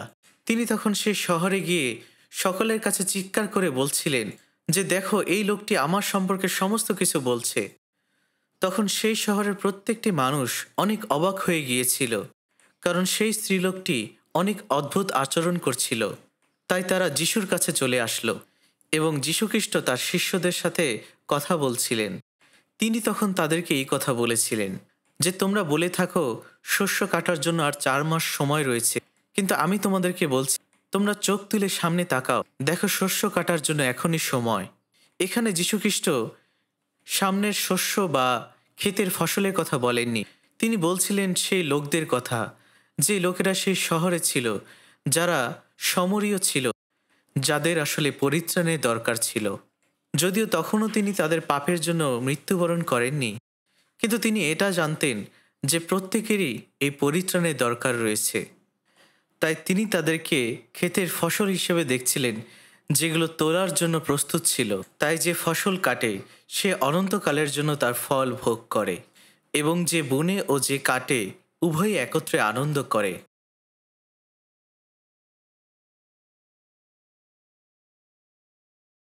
আমরাই হলাম সেই ব্যক্তি যারা যীশুখ্রিস্টের কাজে অংশগ্রহণ করেছি, যে কাজটি তিনি সমাপ্ত করেছিলেন। তাই এই কথা সত্য যে একজন বুনে এবং আর একজন কাটে। আপনারা জানেন, ঈশ্বরের চোখে এই পৃথিবীর মানুষেরা পেকে যাওয়া শস্যের মতো, যেগুলো তোলার জন্য সময় হয়েছে। যখন আমরা এই সমস্ত পৃথিবীর মানুষদের দিকে তাকাই, তখন আমরা এটা বুঝতে পারি যে এই পৃথিবীর প্রত্যেকটি মানুষকেই ঈশ্বরের প্রতিমূর্তিতেই সৃষ্টি করা হয়েছে। তাই তারা প্রত্যেকে ঈশ্বরের চোখে অত্যন্ত মূল্যবান। এই পৃথিবীর প্রত্যেকটি মানুষই জন্মগতভাবে পাপী। তাদের জন্মের 2000 বছর পূর্বেই যীশুখ্রিস্ট ক্রুশে মৃত্যুবরণ করেছিলেন, কিন্তু এখনও অনেক মানুষ এই বিষয়টি জানে না। তারা এখনও প্রত্যেকেই ঈশ্বরের ক্রোধের মধ্যে রয়েছে।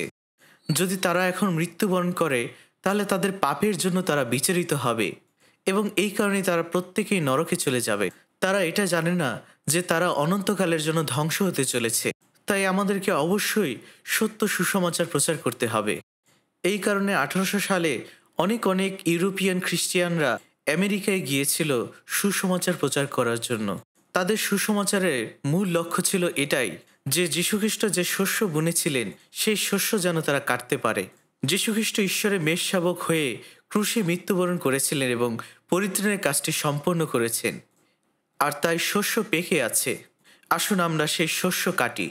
আসুন আমরা সেই শস্য কাটি যে শস্যগুলো যীশুখ্রিস্ট বুনেছিলেন। কারণ যদি আমরা সুসমাচার প্রচার না করি, তাহলে মেষশাবকের সেই সমস্ত পরিশ্রম বৃথা যাবে। তাই আসুন আমরা শস্য কাটি। এই কারণে মরোভিয়ানরা অত্যন্ত দৃঢ়ভাবে সুসমাচার প্রচার করেছিলেন। তারা এটা বলতেন যে আমাদেরকে অবশ্যই সুসমাচারের কাজটি চালিয়ে যেতে হবে, এবং আজকে এই সময় আমাদেরকেও কি একই কাজ করতে হবে না? অবশ্যই আমাদেরকে আরও দৃঢ়ভাবে সুসমাচার প্রচার করতে হবে। এটা অবশ্যই আমাদেরকে করতে হবে, কারণ এখন কোরিয়াতে বন্যা হচ্ছে এবং সমস্ত পৃথিবীতে আরও অনেক প্রাকৃতিক দুর্যোগ আসছে, এবং এই সমস্ত প্রাকৃতিক দুর্যোগ এবং বন্যা আমি সত্যি অনেক বেশি চিন্তিত। এবং অনেক মানুষ এইবারের রিট্রিটে অংশগ্রহণ করেছে, এমনকি যেখানে রিট্রিট হচ্ছে সেই রিট্রিট সেন্টারে প্রচণ্ড বৃষ্টি হয়েছে, এবং আমরা সত্যি অনেক চিন্তিত এই বিষয় নিয়ে। কারণ খুব নিকটবর্তী কিছু পাহাড় রয়েছে, তাই সেখানকার রাস্তাগুলো খুবই পিচ্ছিল। তাই আমি খুব দ্রুতই রিট্রিট সেন্টারে একটি কল দিয়েছিলাম। তখন তারা এটা বলল যে যদিও এখানে একটু সমস্যা হয়েছিল, এখন সব কিছু ঠিক আছে। এমনকি এই পরিস্থিতির মধ্য দিয়েও অনেক মানুষ একত্রিত হয়েছে এবং আমরা সামার রিট্রিটের দ্বিতীয় পর্ব শুরু করেছি। তাই ঈশ্বরের ইচ্ছায় সেখানে পরিত্রাণের কাজটি সম্পন্ন হচ্ছে। এই কারণে আমরা প্রত্যেকেই এর জন্য প্রার্থনা করতে চাই এবং আমরা আরও বেশি আত্মত্যাগ এবং পরিশ্রম করতে চাই একসাথে একত্রিত হয়ে। যারা ঈশ্বরের অনুগ্রহ যাচনা করছে তারা একত্রিত হবে সমস্ত দুঃখ কষ্টের মধ্য দিয়ে, যেন তারা পরিত্রাণ পায়। তাই আমি এটা বিশ্বাস করি যে আমাদের রিট্রিটের মধ্য দিয়ে ঈশ্বরের পরিত্রাণের কাজটি পরিপূর্ণ হচ্ছে এবং যে কাজটি আমাদেরকে ব্যক্তিগতভাবে করতে হবে, যেন আমরা শুধুমাত্র আমাদের জন্য আমাদের জীবনের সময়গুলো নষ্ট না করি। আমরা যেন আমাদের জীবনটাকে শুধুমাত্র খাওয়া দাওয়ার মধ্যে না রাখি, কারণ যদি আমরা এভাবে জীবনযাপন করি তাহলে আমরা আমাদের জীবনের মূল উদ্দেশ্যটি হারিয়ে ফেলব। তখন আসলে আমরা ঈশ্বরের ইচ্ছার বিরুদ্ধে জীবনযাপন করছি। যিরিমিয়া 48 অধ্যায় 10 পদে লেখা আছে, শাপগ্রস্ত হোক সেই ব্যক্তি যে শিথিলভাবে সদাপ্রভুর কার্য করে। শাপগ্রস্ত হোক সেই ব্যক্তি যে আপন খর্গকে রক্তপাত করিতে বারণ করে। আমরা অবশ্যই কখনো ঈশ্বরের কাজকে শিথিলভাবে করতে চাই না। 1 করিন্থীয় 9 অধ্যায় 16 পদে লেখা আছে, ধিক আমাকে যদি আমি সুসমাচার প্রচার না করি। এই পৃথিবীর প্রত্যেকটি মানুষ মন্দের অংশীদার হয়ে আছে, তারা প্রত্যেকেই পাপের ভাগী। কিন্তু আমরা খ্রিস্টানরা কখনোই পাপের অধিকারী হতে পারি না, আমরা কখনোই পাপের সঙ্গে মিশে যেতে পারি না। কিন্তু সমস্যা হলো যাকব পুস্তকে যে কথাটি বলা হয়েছে যে যদি তুমি ভালো কাজ করতে জানো কিন্তু যদি সেটা না করো তাহলে সেটা পাপ। এখানে ভালো কাজ বলতে সব থেকে উত্তম কাজকে বোঝানো হয়েছে, আর সেটা হলো অন্যের কাছে সুসমাচার প্রচার করা। কারণ যদি আমরা তাদের কাছে সুসমাচার প্রচার করি হয়তোবা তারা পরিত্রাণ পেতে পারে। প্রেরিত 10 অধ্যায় 38 পদে লেখা আছে, ফলত নাসরীতীয় যিশুর কথা কিরূপে ঈশ্বর তাহাকে পবিত্র আত্মাতে ও পরাক্রমে অভিষেক করিয়াছিলেন। তিনি হিতকার্য করিয়া বেড়াইতেন এবং দিয়াবল কর্তৃক প্রীত লোক সকলকে সুস্থ করিতেন, কারণ ঈশ্বর তাহার সহবর্তী ছিলেন। এখানে যে হিতকার্য করার কথা বলা হয়েছে, এই হিতকার্যটা কি? তিনি দিয়াবল কর্তৃক প্রীত লোক সকলকে সুস্থ করিতেন। এমনকি এখনও পৃথিবীর অনেক অনেক মানুষ রয়েছে যারা শয়তানের প্রলোভনে বন্দী। এই কারণে হিতোপদেশ 24 অধ্যায় বলা হয়েছে, তাহাদিওকে উদ্ধার করো যাহারা মৃত্যুর কাছে নীত হইতেছে, যাহারা কাঁপিতে কাঁপিতে বদ্ধ ভূমিতে যাইতেছে, আহা তাহাদিওকে রক্ষা করো। যদি বলো, দেখো আমরা ইহা জানিতাম না, তবে যিনি হৃদয় তৈল করেন তিনি কি তাহা বুঝেন না? যিনি তোমার প্রাণ রক্ষা করেন তিনি কি তাহা জানিতে পারেন না? তিনি কি প্রত্যেক মানুষকে তাহার কর্মজনী ফল দিবেন না? আমরা জানি যে অনেক অনেক মানুষ নরকে চলে যাবে, কিন্তু আপনি যদি এটা বলেন যে না এটা তো আমার সমস্যা নয়, কিন্তু ঈশ্বর আপনার হৃদয় জানেন এবং ঈশ্বর আপনার কাজ অনুযায়ী আপনাকে ফল দিবেন। কারণ যদি আমরা এটা জানি যে ভালো কাজ কোনটি আর যদি সেটা আমরা না করি তাহলে সেটাই পাপ। আপনি তখন হয়তো এটা বলতে পারেন, ও আচ্ছা, সুসমাচার প্রচার এটা তো শুধুমাত্র পাস্টর, ইভাঞ্জেলিস্ট এবং ফুল টাইম ওয়ার্কারদের কাজ। আমরা সাধারণ মানুষ, এটা আমাদের কাজ নয়। এটা আসলে সম্পূর্ণ একটি ভুল ধারণা। আমাদের মণ্ডলীতে পাস্টর এবং ইভাঞ্জেলিস্ট রয়েছে, কিন্তু প্রেরিত 6 অধ্যায় 4 পদে লেখা আছে, এখানে সেই ভাইদের কথা বলা হয়েছে যারা প্রতিনিয়ত প্রার্থনা এবং বাক্যের পরিচর্যায় কাজে থাকবে। কিন্তু অনেক খ্রিস্টানরা এটা মনে করে যে আমি আমার কাজ নিয়ে থাকবো, আমি আমার ব্যবসা বা আমি যেগুলো করছি সেই কাজ নিয়ে আমরা থাকবো, এবং তারা এটাই চিন্তা করে যে এটাই হলো তাদের জীবনের উদ্দেশ্য। কিন্তু আসলে এটা তা নয়। এগুলো হলো শুধুমাত্র আপনার জীবনে সুসমাচার প্রচার করার মাধ্যম, যেটা গীতসংহিতা 116 অধ্যায় 12 পদে লেখা আছে, আমি সদাপ্রভু হইতে যে সকল মঙ্গল পাইয়াছি তাহার পরিবর্তে আমি কি ফিরিয়ে দেব। এবং 118 অধ্যায় 17 পদে লেখা আছে, আমি মরিব না কিন্তু জীবিত থাকিব আর সদাপ্রভু কর্ম সকল বর্ণনা করিব। আমরা যারা পরিত্রাণ পেয়েছি আমাদের কিসের ভয় রয়েছে? যদি আমরা মারা যাই আমরা তো স্বর্গে চলে যাব। আমরা যখন মারা যাব তখন আমরা এই জীবন নামক স্কুল থেকে বিদায় নেব এবং এরপরে আমরা স্বর্গের জগতে প্রবেশ করব। তাই প্রকাশিত বাক্য 14 অধ্যায় 13 পদে লেখা আছে, পরে আমি স্বর্গ হইতে এই বাণী শুনিলাম, তুমি লিখো, ধন্য সেই মৃতেরা যাহারা এখন অবধি প্রভুতে মরে। হা, আত্মা কহিতেছেন, তাহারা আপন আপন শ্রম হইতে বিশ্রাম পাইবে, কারণ তাহাদের কার্য সকল তাহাদের সঙ্গে সঙ্গে চলে। যখন আমরা ঈশ্বরের সাক্ষাতে দাঁড়াবো, তখন আমরা যারা তার ইচ্ছা পালন করেছি, তার বাক্য পালন করেছি, আমাদেরকে তিনি পুরস্কৃত করবেন। তিনি আমাদেরকে আমাদের কাজ অনুযায়ী প্রতাপ দিবেন। এবং আমি প্রায় আসলে এই বিষয়টি নিয়ে চিন্তা করি এবং প্রায় আমার মনের মধ্যে এই চিন্তাটি আসে, যদি আমি এখন ঈশ্বরকে দেখতে পেতাম, যদি আমি এখন ঈশ্বরের সাক্ষাৎ করতে পারতাম। ঠিক যেমনটা প্রেরিত পৌল এই কথা বলেছিলেন যে যদিও আমার জন্য ঈশ্বরের কাছে থাকাটা অনেক বেশি লাভজনক, কিন্তু ঈশ্বরের জন্যই আমাকে মাংসে এখানে থাকতে হবে।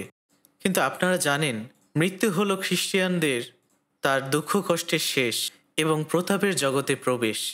কিন্তু এই বিষয়টি এটা বোঝায় না যে আমাদেরকে অবশ্যই খুব দ্রুত মৃত্যুবরণ করার চেষ্টা করতে হবে। আমরা কখনোই পরিত্রাণ পাওয়ার পরে এই জগৎ ছেড়ে চলে যেতে পারি না। ঈশ্বর আমাদেরকে একটি কাজ দিয়েছেন। ঈশ্বর এটাই চান যেন আমরা আরও ঈশ্বরের সহকার্যকারী তৈরি করি। আর এই কারণে আমাদেরকে আরও বেশি একত্রিত হয়ে প্রার্থনা করতে হবে এবং আমরা যেন বিশ্বস্তভাবে টাকা উপার্জন করতে পারি, যেন আমরা মিশনারিদের পাঠাতে পারি, যেন আমাদের বন্ধু বান্ধব এবং আত্মীয় স্বজন প্রতিবেশীদেরকে সুসমাচারের কাছে নিয়ে আসতে পারি, যেন তারা এই সুসমাচার, এই বাইবেল সেমিনারের মধ্য দিয়ে তারা পরিত্রাণ পায়। তাই আমাদেরকে কাজ করতে হবে, আমাদের কাজ রয়েছে এবং এই কারণে আমাদেরকে একত্রিত হতে হবে। প্রেরিত 7 অধ্যায় স্টিফান সুসমাচার প্রচার করছিলেন এবং তাকে পাথর মেরে হত্যা করা হয়েছিল এবং জেরুসালেম মণ্ডলীতে সমস্ত লোককে অত্যাচার করা হয়েছিল, কিন্তু তারা কেউই মৃত্যুর ভয় পাননি। তারা যেখানেই যেতেন সুসমাচার প্রচার করতেন, কিন্তু তবুও তাদের উপরে অনেক অনেক অত্যাচার হয়েছিল। ঈশ্বর কেন এই অত্যাচারকে অনুমোদন করেছিলেন? কারণ যীশুখ্রিস্ট তাদেরকে আজ্ঞা দিয়েছিলেন যেন তারা জেরুসালেম, জিহুদা এবং সমস্ত নগরে সুসমাচার প্রচার করে। তাই আমরাও প্রত্যেকেই প্রচারক। আপনি একজন ব্যবসায়ী হতে পারেন, আপনি একজন কৃষক হতে পারেন, আপনি একজন দিনমজুর হন অথবা একজন অফিসার হন। আপনি যে কাজই করুন না কেন আপনার জীবিকা নির্বাহনের জন্য আপনার সত্যিকারের কাজ হলো সুসমাচার প্রচার করা। এবং হয়তো কিছু মানুষ আপনাকে প্রশ্ন করবে, আপনার চাকরি কি? তখন হয়তোবা কিছু মানুষ বলবে যে আমি একজন ইভাঞ্জেলিস্ট, কিন্তু ইভাঞ্জেলিস্ট হিসাবে কাজ করার জন্য আমাকে জুতো বিক্রি করতে হচ্ছে, অথবা আমার ইভাঞ্জেলিজমের জন্য আমাকে কাজে যেতে হচ্ছে, আমার সুসমাচার প্রচারের জন্য আমাকে ব্যবসা করতে হচ্ছে। তাই আমাদের প্রত্যেকের উদ্দেশ্য আসলে স্বচ্ছ। উপদেশক 1 অধ্যায় লেখা আছে। আপনারা জানেন যে উপদেশক অধ্যায়টি এভাবেই শুরু করা হয়েছে, উপদেশকের কথা যিনি দাউদের পুত্র, জেরুসালেমস্থ রাজা। দাউদ ছিলেন একজন মহান রাজা এবং এখানে উপদেশক দাউদের সেই নামকে ব্যবহার করেছিলেন। তিনি নিজেকে বলছেন জেরুসালেমস্থ রাজা, কিন্তু তিনি নিজেকে এটা বলেননি যে তিনি সলোমন, কিন্তু তিনি নিজেকে একজন প্রচারক হিসেবে দাবি করেছিলেন। আর উপদেশক এই কথাই বলছেন, অসারের অসার, অসারের অসার, সকলই অসার। এই একটি পদেই 5 বার অসারের কথা বলা হয়েছে এবং সমস্ত উপদেশক পুস্তকে 37 বার এই অসার শব্দটি উচ্চারিত হয়েছে এবং এই পুস্তকে আমরা অসার বিষয়ে শিক্ষা লাভ করতে পারি। উপদেশক আমাদের কাছে এই কথাই প্রচার করছেন যে এই জীবনটা আসলে অসার। আর এই কারণে সলোমন এই কথা বলেছিলেন যে আমি একজন প্রচারক, তাই আমাকে অবশ্যই দৃঢ় কণ্ঠে এই কথা বলতে হবে যে আমি যে কাজটি করছি সেটা হলো আমার দ্বিতীয় কাজ। এটা আমার প্রধান কাজ নয়। আমার প্রধান কাজ হলো প্রচার করা, আমার প্রধান কাজ হলো সুসমাচার প্রচার করা। যখন আমরা আমাদের কাজ করি তখন আমরা আসলে সুসমাচার প্রচার করছি। এমনকি যারা পাস্টার এবং ইভাঞ্জেলিস্ট রয়েছেন, যারা সুসমাচার প্রচার করছে, যাদের উপরে একটি চার্চের দায়িত্ব রয়েছে, কিন্তু তারাও তাদের কাজের পাশাপাশি কাজ করছে। এবং কিছু ইভাঞ্জেলিস্ট রয়েছে যারা চার্চের দায়িত্বে রয়েছে, তারাও 9টা 5টা ডিউটি করছে। এটা হলো তাদের কাজ, আসলে এটা হলো তাদের দ্বিতীয় কাজ, কিন্তু তাদের সত্যিকারের কাজ হলো সুসমাচার প্রচার করা।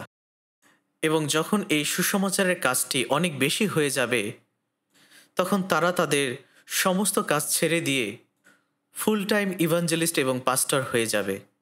এবং এই পৃথিবীতে এরকম অনেক ধরনের ঘটনা আমাদের চার্চে আমরা দেখেছি।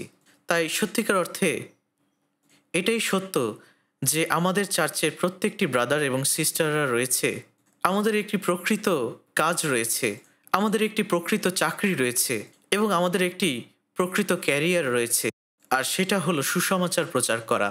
এবং যদি আমরা প্রার্থনা করে ঈশ্বরের বাক্যে সময় দেই এবং সহভাগিতা ও সুসমাচার প্রচারে অংশগ্রহণ করি, তখন আমরা সমস্ত জায়গায় এই সুসমাচার ছড়িয়ে দিতে পারবো। মথি 16 অধ্যায়ে যীশুখ্রিস্ট এই কথা বলেছিলেন যে একটি আত্মা সমস্ত পৃথিবী থেকে মূল্যবান। আর এই কারণে আমাদেরকে অবশ্যই এই কাজটি করতে হবে, কারণ এটি আমাদের কাজ। আর এই কারণে যীশুখ্রিস্ট তার শিষ্যদেরকে এই কথা বলেছিলেন যে তোমরা চক্ষু তুলে তাকিয়ে দেখো, শস্য কাটার সময় হয়ে এসেছে। তিনি আসলে দেখাচ্ছিলেন প্রত্যেকটি সমরীয় লোকদেরকে যারা তার সামনে আসছিলেন, এটাই হলো সেই ফসল কাটার সময়। যীশুখ্রিস্ট পরিত্রাণের কাজটি সম্পন্ন করেছিলেন। তিনি ক্রুশে তার রক্ত ঝরিয়েছিলেন আমাদের পাপের জন্য। শুধু আমাদেরকে যেটা করতে হবে তা হলো শস্য কাটতে হবে। আসুন আমরা প্রেরিত পুস্তক 17 অধ্যায় দেখতে চাই। প্রেরিত 17 অধ্যায়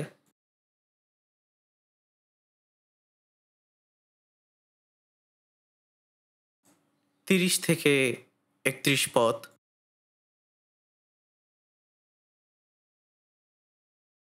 ঈশ্বর সে অজ্ঞানতার কাল উপেক্ষা করিয়াছিলেন, কিন্তু এখন সর্বস্থানে সকল মনুষ্যকে মন পরিবর্তন করিতে আজ্ঞা দিতেছেন। কেননা তিনি একটি দিন স্থির করিয়াছেন, যে দিনে আপনার নিরূপিত ব্যক্তি দ্বারা ন্যায় জগৎ সংসারে বিচার করিবেন। সেই বিষয়ে সকলের বিশ্বাসযোগ্য প্রমাণ দিয়াছেন, ফলত মৃতগণের মধ্য হইতে তাহাকে উঠাইয়াছেন।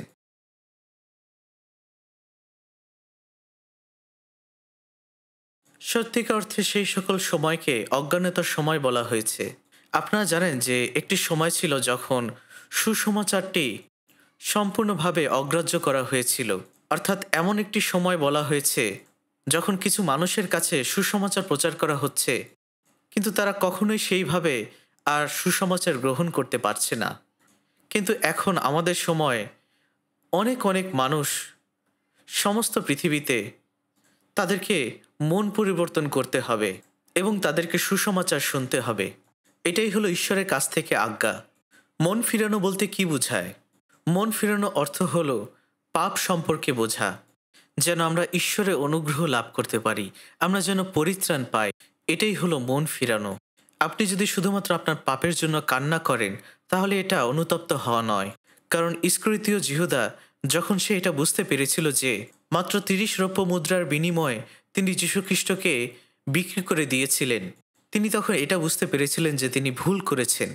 যদিও তিনি যিশুর সাথে 3.5 বছর তার সাথে থেকেছিলেন, কথা বলেছিলেন এবং তার সমস্ত অলৌকিক কাজ দেখেছিলেন, কিন্তু এরপরও তিনি শয়তানের কথায় প্রলুব্ধ হয়ে যীশুখ্রিস্টকে বিক্রি করে দিয়েছিলেন। যাই হোক, ইস্করিত জিহুদা তার পাপের জন্য কেঁদেছিলেন এবং তিনি এটা চিন্তা করেছিলেন যে আমাকে আমার পাপের জন্য মরতে হবে। তাই তিনি তখন তার ক্রয় করা খেতে গিয়েছিলেন এবং একটি গাছের নিচে নিজেকে ফাঁসিতে ঝুলিয়ে আত্মহত্যা করেছিলেন। এবং বাইবেল বলছে যে তিনি মাটিতে পড়ার পরে তার পেট থেকে সমস্ত নাড়িভুড়ি বের হয়ে গিয়েছিল। এবং যীশুখ্রিস্ট এই ইস্করিত জিহুদার বিষয়ে এই কথা বলেছিলেন। মথি 26 অধ্যায় 24 পদে লেখা আছে, মনুষ্যপুত্রের বিষয়ে যেমন লিখিত আছে তেমনি তিনি যাইতেছেন, কিন্তু ধিক সেই ব্যক্তিকে যাহার দ্বারা মনুষ্যপুত্র সমর্পিত হন, সেই মনুষ্যের জন্ম না হইলেই তাহার পক্ষে ভালো ছিল। এটা আসলে খুব ভালো হতো যদি ইস্করিত জিহুদার জন্ম না হতো, তাহলে সে কখনোই নরকে চলে যেত না। তাই ঈশ্বর প্রত্যেকটি মানুষকে এই আজ্ঞা করেছেন যেন প্রত্যেকেই মন ফিরায়, যেন আমরা এটা বুঝতে পারি যে আমরা পাপী, আমাদেরকে ঈশ্বরের কাছে ফিরে আসতে হবে এবং তার অনুগ্রহ লাভ করতে হবে। এটাই হলো মন ফিরানো। কিন্তু ইস্করিতীয় জিহুদা সে শুধুমাত্র কেঁদেছিল, সে বিশ্বাস করেনি, সে আসলে অনুতপ্ত হয়নি। সে কেঁদেছিল কিন্তু মন ফিরায়নি। যখন আপনি অনুতপ্ত হবেন তখন আপনাকে অবশ্যই মন ফিরাতে হবে। এর অর্থ হলো পাপের জীবনকে থামিয়ে দেওয়া এবং ঈশ্বরের কাছে ফিরে আসা। এবং প্রেরিত 17 অধ্যায় 31 পদে আমরা দেখতে পাই যে ঈশ্বর একটি দিন স্থির করেছিলেন, যে দিনে তিনি সমস্ত জগৎকে যীশুখ্রিস্টের মধ্য দিয়ে বিচার করবেন এবং এই বিষয়ে সকলের বিশ্বাসযোগ্য প্রমাণ তিনি দিয়েছেন। মৃতগণের মধ্য থেকে তিনি তাকে উঠিয়েছেন। তাই আমাদের কাছে বিশ্বাসযোগ্য প্রমাণ রয়েছে। আমাদের বাইবেলের মধ্যেই সেই বিশ্বাসযোগ্য প্রমাণ আমরা দেখতে পাই। ঈশ্বর যে কাজটি যীশুখ্রিস্টের মধ্য দিয়ে করেছেন, সেই প্রমাণ আমরা দেখতে পেয়েছি। প্রথম যোহন 2:2 লেখা আছে, আর তিনি আমাদের পাপার্থক প্রায়শ্চিত্ত, কেবল আমাদের নয় কিন্তু সমস্ত জগতেরও পাপার্থক।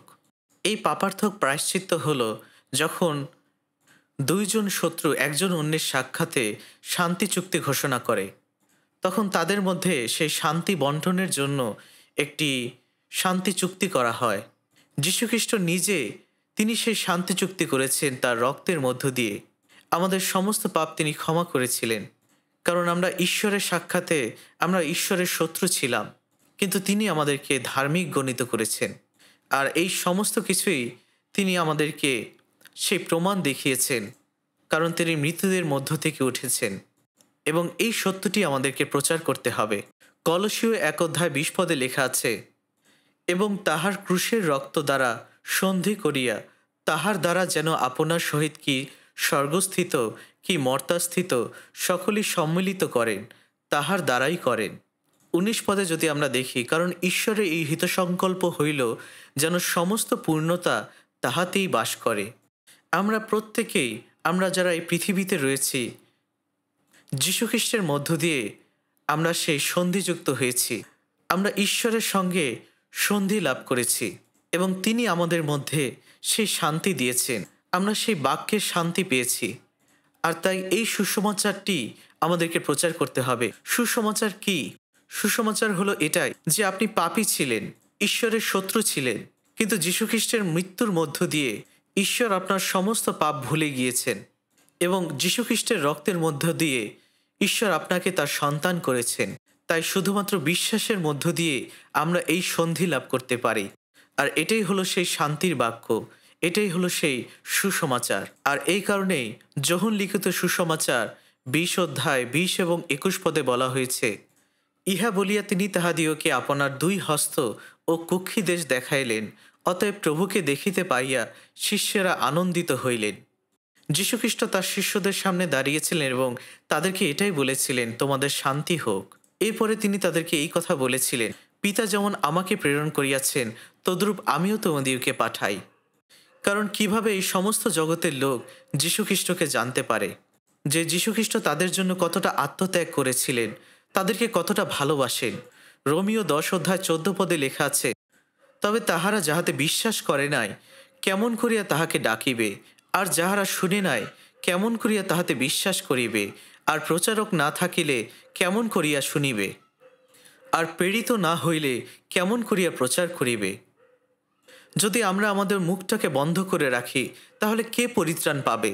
যদি কেউ প্রার্থনা করে এবং প্রচার করে যেন তারা অন্যদেরকে বাক্যের কাছে নিয়ে আসতে পারে, যেন তাদের কাছে সুসমাচার প্রচারিত হয়, এবং এই কাজটি আমাদেরকে করতে হবে সুসমাচার প্রচারের জন্য, যেন আমরা প্রতিনিয়ত বৃদ্ধি পেতে পারি এবং আমাদের মধ্য দিয়ে প্রতিনিয়ত যেন এই কাজটি হয়। কিন্তু যদি আমরা আমাদের মুখটাকে বন্ধ করে রাখি, তাহলে আমাদের সাথে সাথে সুসমাচারের প্রচারের কাজটিও বন্ধ হয়ে যাবে। আপনারা জানেন যে কিছু কিছু চার্চ রয়েছে যাদেরকে আমি দেখি, তারা আসলে বৃদ্ধি পাচ্ছে না, এমনকি তারা আরও ধীরে ধীরে ছোট হয়ে আসছে। এটা আসলে কিভাবে সম্ভব? প্রেরিত 2 অধ্যায় শেষের দিকে যে বিষয়টি বলা হয়েছে, যে যারা পরিত্রাণ পাচ্ছে তারা প্রতিনিয়ত ঈশ্বরের মণ্ডলীতে যোগ দিচ্ছে, এটাই হলো সবথেকে স্বাভাবিক ঘটনা। এটা আসলে খুবই স্বাভাবিক একটি ঘটনা যখন চার্চ সুসমাচার প্রচারের মধ্য দিয়ে বৃদ্ধি পায়। কিন্তু যদি এমন হয় যে চার্চে সুসমাচার প্রচার হচ্ছে কিন্তু কোনো ফল আসছে না এবং শুধুমাত্র আশা করা হচ্ছে বছরে 1 কি 2 পরিত্রাণ পাবে, তাহলে কিভাবে একটি চার্চ বৃদ্ধি পেতে পারে? কিভাবে আমরা আরও বিশ্বস্তভাবে কাজ করতে পারি যে কাজটি ঈশ্বর আমাদেরকে দিয়েছেন? আমাদেরকে অবশ্যই আরও পরিশ্রমী হতে হবে, আমাদেরকে আরও বেশি প্রাণপণ করতে হবে এবং প্রার্থনা করতে হবে। তাই এখানে বলা হয়েছে, তবে তাহারা যাহাতে বিশ্বাস করে নাই, কেমন করিয়া তাহাকে ডাকিবে? আর যাহার কথা শুনে নাই, কেমন করিয়া তাহাতে বিশ্বাস করিবে? আর প্রচারক না থাকিলে কেমন করিয়া শুনিবে? কিভাবে লোকেরা যিশুর কথা শুনতে পারে যদি আমরা তার কথা প্রচার না করি? কিভাবে লোকেরা যিশুর ভালোবাসা, যিশুর আত্মত্যাগকে জানতে পারে। এই কারণে মার্ক 16:15 বলা হয়েছে, যীশুখ্রিস্ট স্বর্গারোহণ করার পূর্বে তিনি তার শিষ্যদেরকে এই আজ্ঞা দিয়েছিলেন, তোমরা সমুদয় জগতে যাও, সমস্ত সৃষ্টির নিকটে সুসমাচার প্রচার করো। এর অর্থ আসলে কি? এর অর্থ হলো আমাদেরকে অবশ্যই অন্যের কাছে সুসমাচার প্রচার করতে হবে যে যীশুখ্রিস্ট আমাদের জন্য কি করেছিলেন। এটাই হলো এই পৃথিবীতে একজনের পক্ষে সবথেকে মহৎ এবং সর্বোচ্চ উত্তম কাজ। একজন মৃত ব্যক্তিকে জীবনে ফিরিয়ে নিয়ে আসা, এর থেকে মহৎ এবং গুরুত্বপূর্ণ কাজ আর কোনো কিছুই হতে পারে না।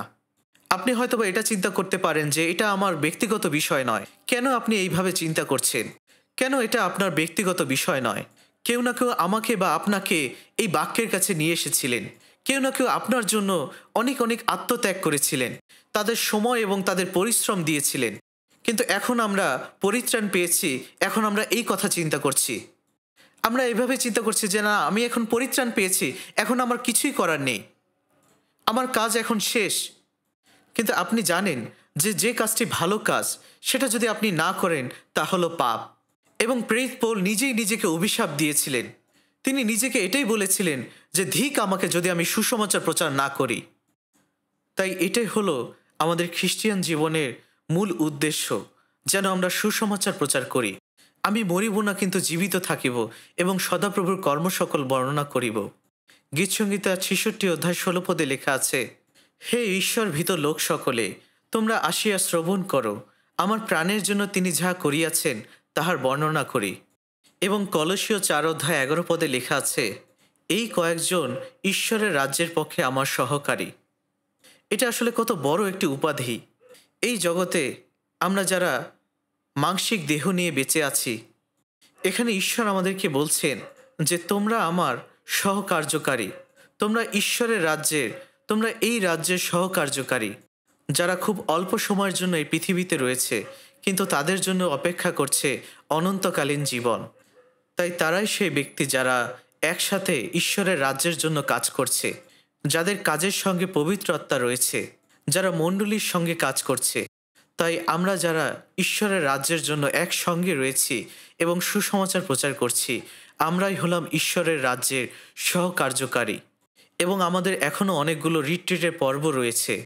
তাই আসুন সেই সমস্ত বিষয়ের জন্য প্রার্থনা করি, যেন আমরা অনেক মানুষকে এই সুসমাচারের কাছে নিয়ে আসতে পারি, যেন এই রিট্রিটের মধ্য দিয়ে আমরা আরও অনেক মানুষের কাছে সুসমাচার প্রচার করতে পারি। আসুন আমরা প্রার্থনা করি।